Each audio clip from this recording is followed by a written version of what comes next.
Hello dear, let's discuss EMRS 2023 PGD physics solution. और जो questions मैं सॉल्व करवाऊंगा वो सेट R2 के होंगे। हालांकि सभी सेट में सिमिलर क्वेश्चन होते हैं, सेम क्वेश्चन होते हैं। और इस पेपर में स्पेशल बात ये थी कि वही क्वालिफाई होंगे जो इंग्लिश और उससे ज़्यादा मार्क्स प्राप्त करेंगे। तो हालांकि हिंदी और इंग्लिश के मार्क्स काउंट नहीं होते हैं फाइनल मेरिट में। तो let's discuss part 1, question number 51 to 60। Question number 51, A ball is thrown horizontally from the top of 20-meter high building। तो 20 मीटर हाई बिल्डिंग से किसी बॉल को थ्रो किया जा रहा है हॉरिजेंटली। अब हॉरिजेंटली आप थ्रो करेंगे तो कुछ समय बाद उस पर कुछ ना कुछ एक्सीलरेशन ड्यू टू ग्रेविटी मतलब फोर्स लगेगी।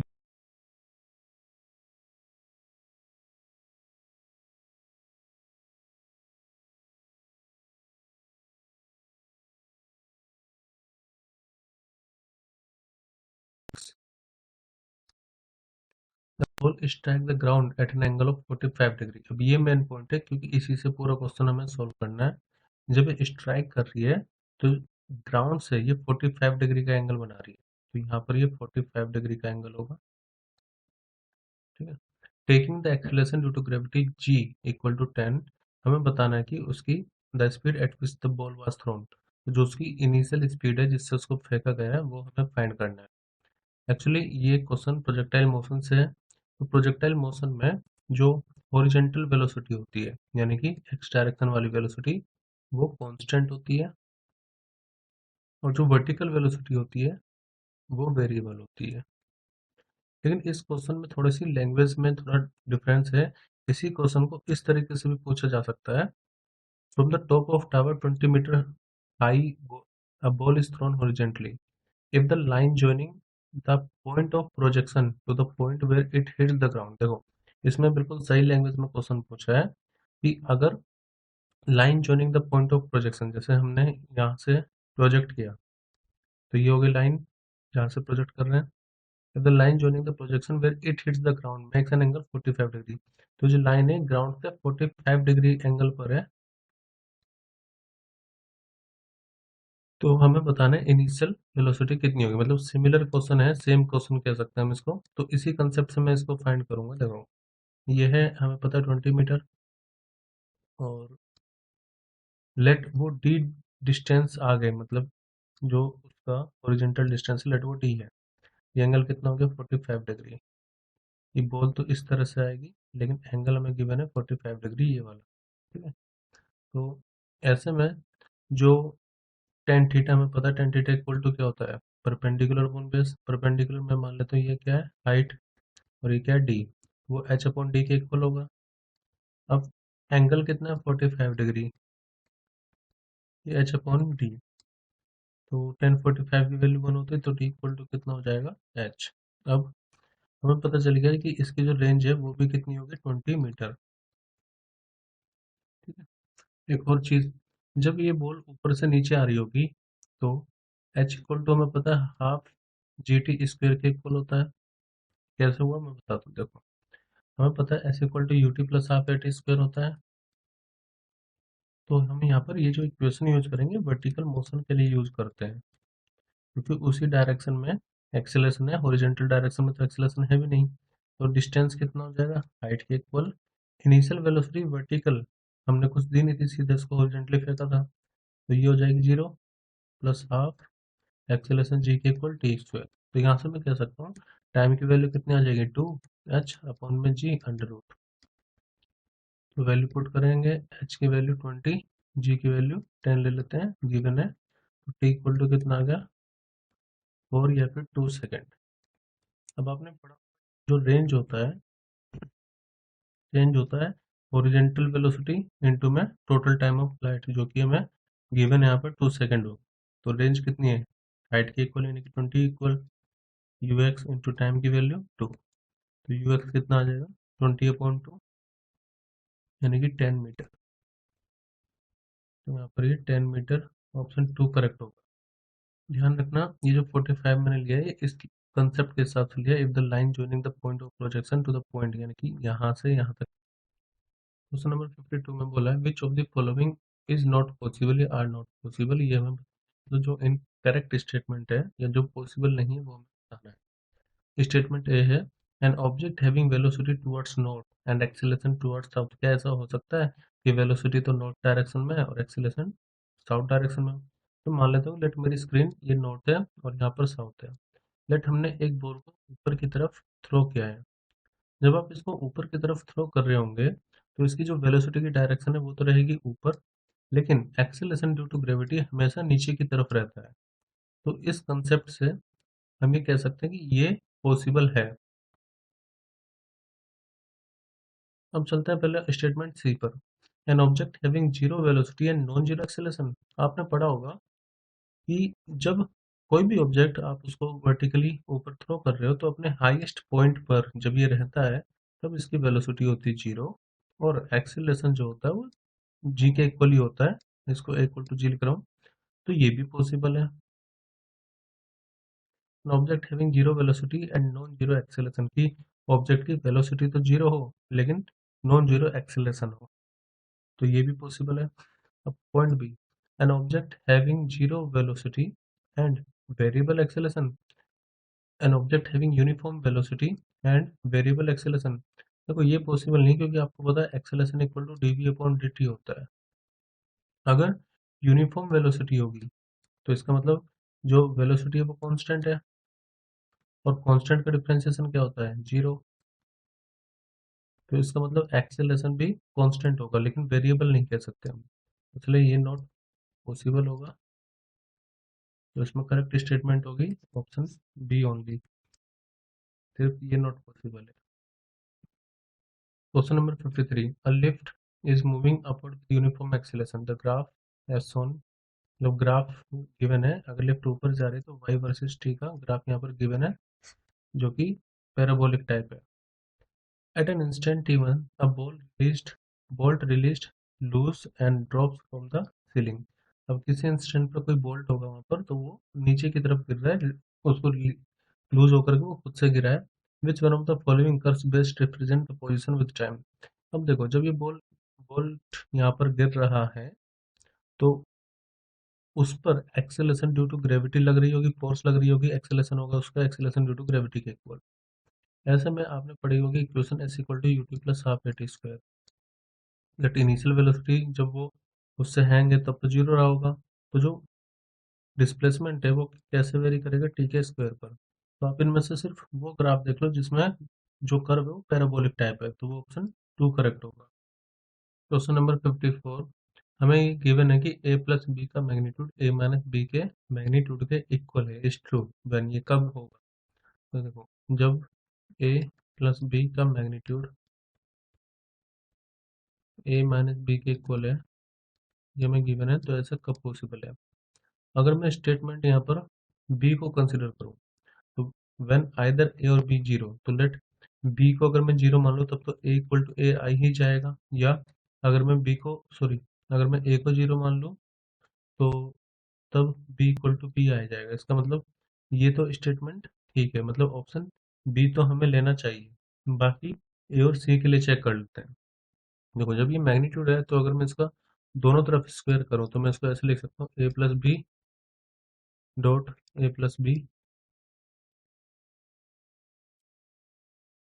देखो जब आप इसको स्क्वायर करके लिखोगे तो ए प्लस बी का स्क्वायर इक्वल होगा ए माइनस बी के स्क्वायर के इक्वल। और आपने सेल्फ डॉट प्रोडक्ट पढ़ा होगा कि ए का स्क्वायर अगर है तो हम उसको ए डॉट ए के इक्वल लिख सकते हैं, तो मैंने वही किया है। A plus B dot A plus B equal होगा A minus B dot A minus B के। अब इसकी इसमें मल्टीप्लाई करो तो ए डॉट ए कितना हो जाएगा? ए का स्क्वायर, फिर बी ए की बी में करोगे तो ए डॉट बी आएगा, बी की ए में करोगे तो बी डॉट ए आएगा, और बी की बी में करोगे बी का स्क्वायर आएगा। सिमिलरली आप ये काम यहाँ पर करो, ए का स्क्वायर, फिर माइनस ए डॉट बी, फिर माइनस बी डॉट ए, फिर माइनस माइनस प्लस बी का स्क्वायर। देखो ए स्क्वायर से ए स्क्वायर कैंसिल होगा, बी स्क्वायर से बी स्क्वायर कैंसिल होगा। एक और चीज आपने पढ़ा होगा कि ए डॉट बी को हम minus A dot B dot A के इक्वल होता है। माइनस लगा रहा हूँ, A dot B dot A के इक्वल होता है। तो पहले यहाँ पर देखो ए डॉट बी ये बी डॉट है, तो मैं इसको क्या लिख सकता हूँ, A dot B plus A dot B. Similarly यहाँ पर भी हम इसको लिख सकते हैं minus A dot B minus A dot B. ये कितना हो गया, टू ए डॉट बी। ये कितना हो गया, minus two A dot B. अब मैं इसको इधर लिया हूँ तो ये हो जाएगा four A dot B equal to zero, या फिर A dot B equal to zero. अब दो वेक्टर का डॉट प्रोडक्ट तभी जीरो हो सकता है जब वो एक दूसरे से नॉर्मल पर हो, क्योंकि आपने पढ़ा होगा ए डॉट बी का मतलब ए बी cos थीटा। अब जीरो कब हो सकता है, जब cos थीटा की वैल्यू 90 डिग्री हो, क्योंकि cos 90 सॉरी जब थीटा की वैल्यू 90 डिग्री हो तो cos 90 कितना होता है, जीरो। तो ऐसा तभी पॉसिबल होगा जब ए परपेंडिकुलर होगा बी के। तो इसका मतलब ये स्टेटमेंट भी सही होगा। पैरेलल और एंटी पैरेलल होने से ये स्टेटमेंट कर ये जो इक्वेशन है करेक्ट नहीं होगी। तो यहाँ पर दो स्टेटमेंट ट्रू है, एक तो ए और एक बी। तो हम ए और बी यानी कि ऑप्शन 4 करेक्ट होगा। Question number 55, in the diagram A has magnitude 4 and B has magnitude 3 in the direction of P Q. हमें बताना है कि एक्स कंपोनेंट कितना हुआ ए प्लस बी का। पहले मैं आपको रिजोल्यूशन ऑफ वेक्टर बता देता हूँ। तो रेक्टेंगुलर कंपोनेंट ऑफ वेक्टर, जैसे मान लो कोई वेक्टर ए है, ये एंगल थीटा यहाँ से बना रहा है, तो हम इसको जो एक्स कंपोनेंट है उसको लिख सकते हैं ए cos थीटा, और इसका जो वर्टिकल कंपोनेंट होगा उसको लिख सकते हैं ए sin थीटा। अब अगर यहाँ पर आप वेक्टर ए को देखो तो ये वेक्टर ए एक्स डायरेक्शन से 30 डिग्री एंगल बना रहा है। तो जो एक्स कंपोनेंट होगा वेक्टर ए का, मैं उसको लिख सकता हूँ ए cos थीटा। थीटा 30 बाद में करेंगे। अब वेक्टर बी इस तरफ आ रहा है, और अगर मैं यहाँ पर एक लाइन ड्रॉ करूँ तो जो भी एक्स एक्सिस के पैरेलल होगी, तो ये एंगल हमें गिवन है क्वेश्चन में 60 डिग्री। ठीक है। अब एक्स कंपोनेंट क्या होगा, तो अगर मैं इसको इस तरफ रिजोल्व करूंगा, एक्स एक्सिस हमारी ये एक्स एक्सिस हो गई, तो ये वाला जो कंपोनेंट आएगा ये आएगा इसका बी cos थीटा। ठीक है, और वर्टिकल ये हो गया बी एक्स, और वर्टिकल कंपोनेंट कितना आ जाएगा इसका बी sin थीटा। अब क्योंकि हमें तो सिर्फ एक्स कंपोनेंट लेना है, तो ए प्लस बी का एक्स कंपोनेंट जो होगा वो कितना होगा, तो हम दोनों के एक्स कंपोनेंट लेंगे, मतलब ए एक्स और बी एक्स को ऐड करेंगे। तो ए एक्स कितना होगा cos थीटा, और बी एक्स कितना होगा बी cos थीटा।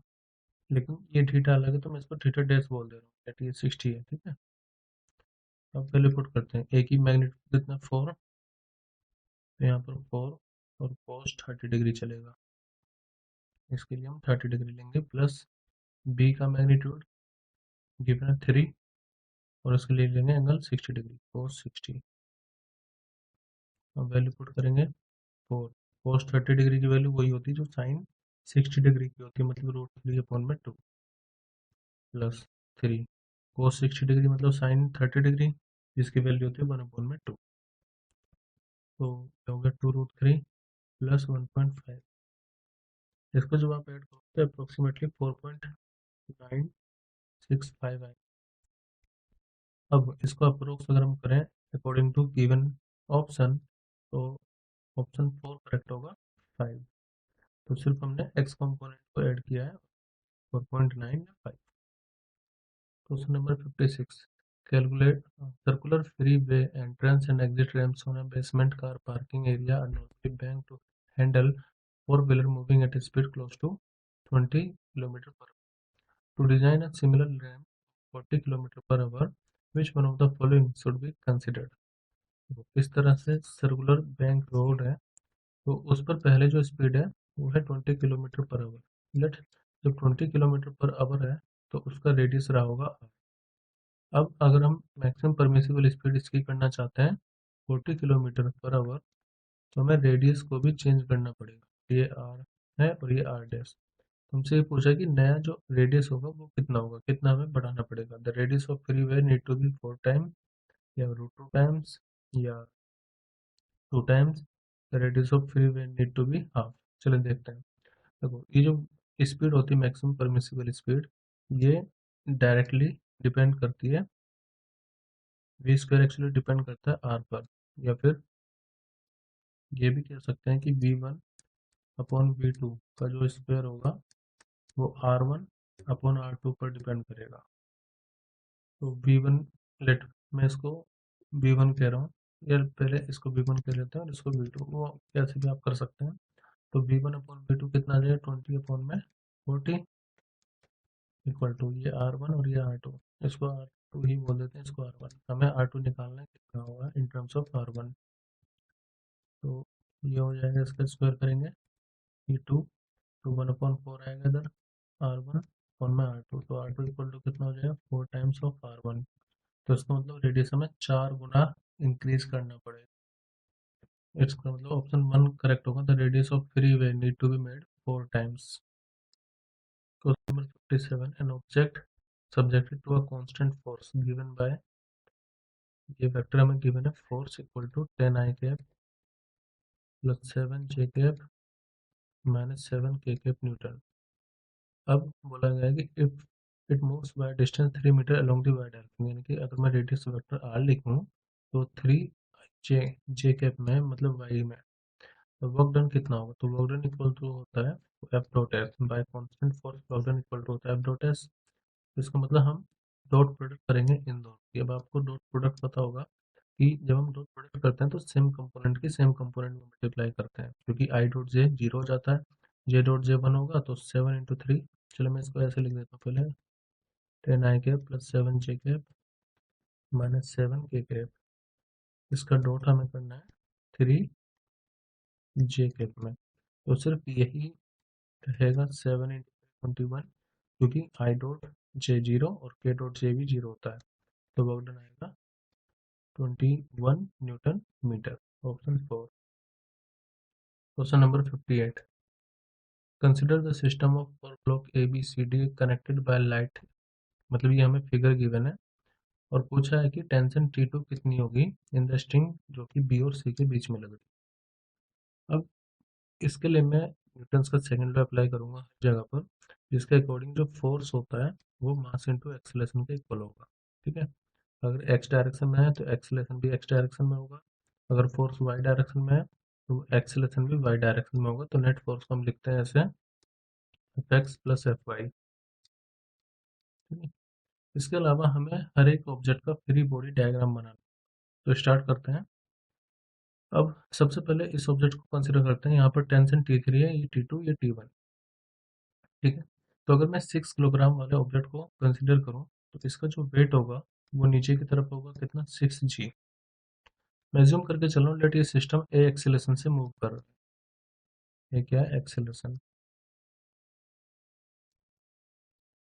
एक और चीज़ मैं आपको बता देता हूँ, जैसे अगर आप ये सिस्टम रख रहे हो तो अगर इनमें पूछा कि टेंशन, तो टेंशन मतलब कुछ ना कुछ एक्सेलरेशन होगा, और जो एक्सेलरेशन होगा इस तरफ होगा, मतलब इस डायरेक्शन में। क्योंकि अगर आप इस ऑब्जेक्ट को रख रहे हो, इसमें कोई इंजन तो है नहीं, तो ये खुद से इस तरफ मूव नहीं करेगा। यही पॉसिबिलिटी है कि ये टुवर्ड्स राइट साइड मूव कर रहा हो।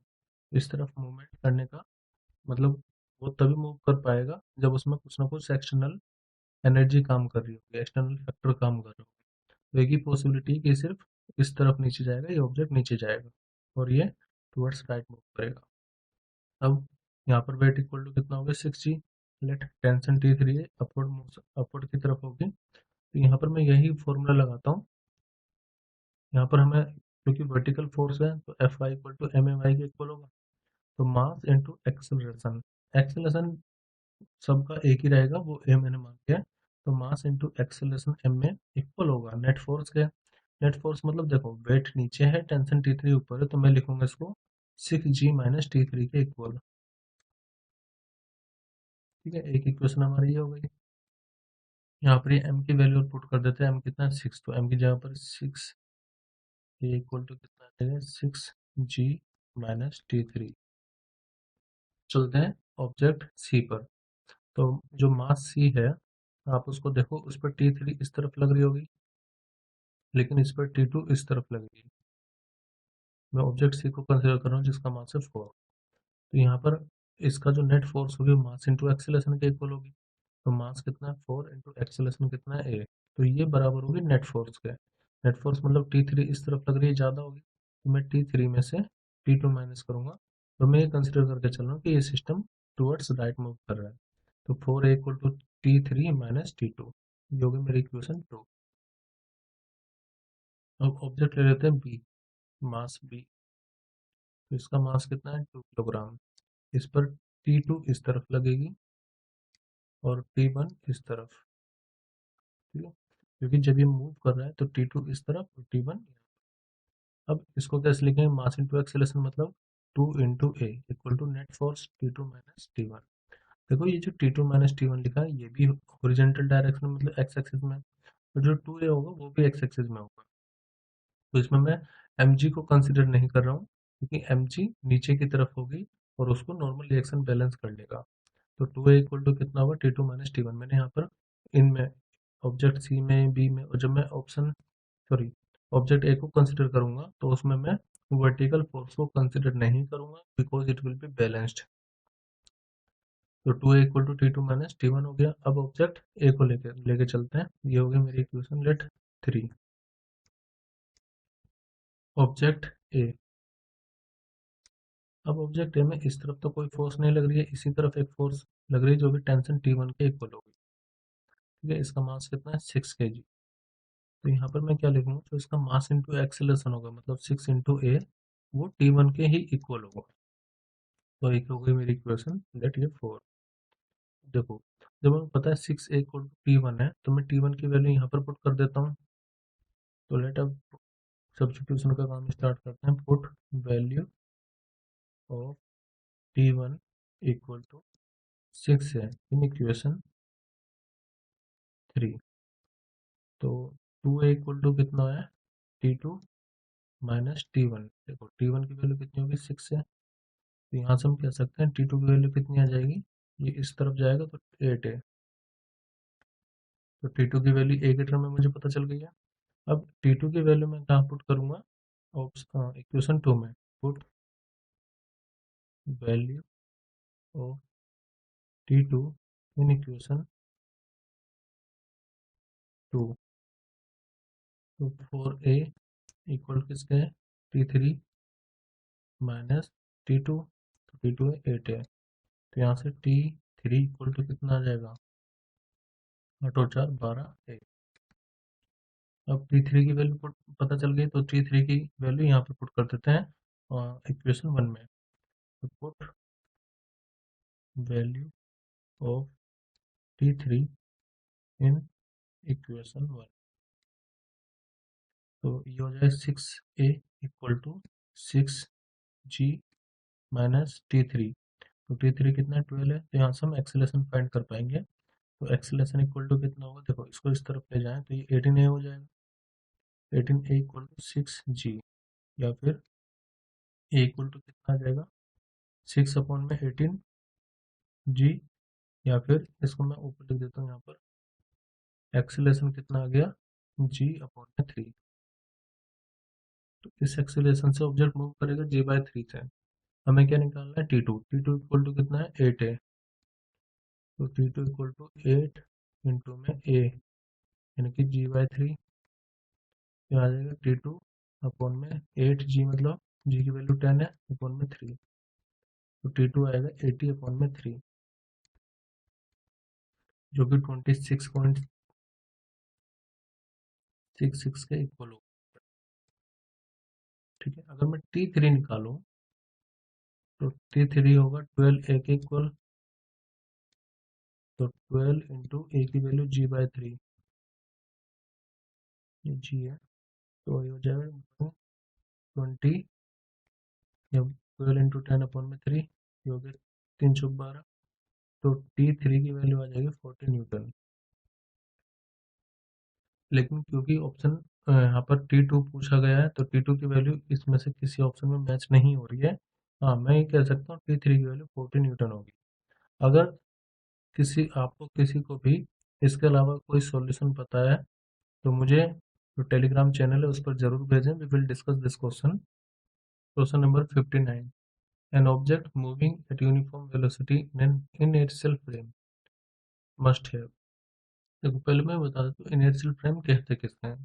तो इनर्शियल फ्रेम वो फ्रेम ऑफ रेफरेंस होता है जिसमें कोई भी एक्सेलरेशन ना हो। एक्सेलरेशन कितना हो? जीरो। तो एक ऐसा फ्रेम ऑफ रेफरेंस जिसमें कोई भी एक्सेलरेशन ना हो उसको हम इनर्शियल फ्रेम कहते हैं।